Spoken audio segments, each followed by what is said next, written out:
दो भोजनों के बीच कम से कम 5 से 6 घंटे का अंतर होना चाहिए। जीने का आदर्श तरीका तो ये होगा कि जीवन में नींद ही ना हो, पर अभी यह संभव नहीं है क्योंकि शरीर में अब भी कुछ जड़ता यानी इनर्शिया है।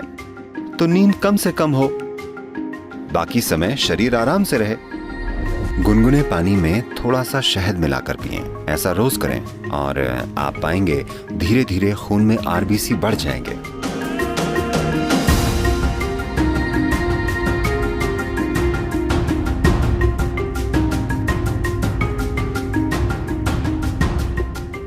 अगर भोजन की बात करें, सबसे महत्वपूर्ण चीज जिसका आपको ध्यान रखना चाहिए वो ये है, किसी दिन जब आप कोई भोजन खाते हैं, चाहे आप जो भी खाते हैं, आपको ध्यान रखना चाहिए कि वो भोजन कितनी जल्दी पचकर आपका हिस्सा बन जाता है।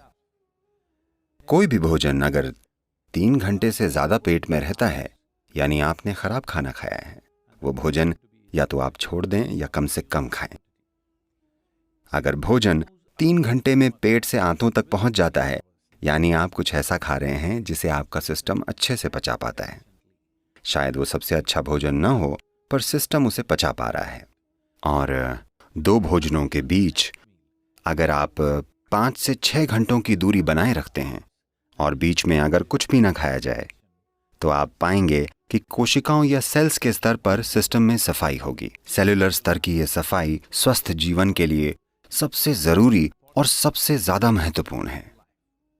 तो 2 भोजनों के बीच कम से कम 5-6 घंटों का अंतर होना चाहिए। अगर आपकी उम्र 30 से ज्यादा है तो दिन में 2 बार अच्छे से भोजन करना काफी होगा। एक सुबह का भोजन और एक शाम का। शाम के भोजन के बाद कम से कम 3 घंटे रुककर सोना चाहिए और कुछ शारीरिक काम होना चाहिए। जरूरी नहीं है कि बहुत भारी या जोरदार गतिविधि हो, बस थोड़ी सी सैर या शायद थोड़ा सा डांस या ऐसा कुछ। अपने लिए कुछ ऐसा करें ताकि शाम के भोजन के बाद कम से कम 20 से 30 मिनट कुछ शारीरिक काम हो। ऐसा करने से आपका सिस्टम काफी स्वस्थ होगा।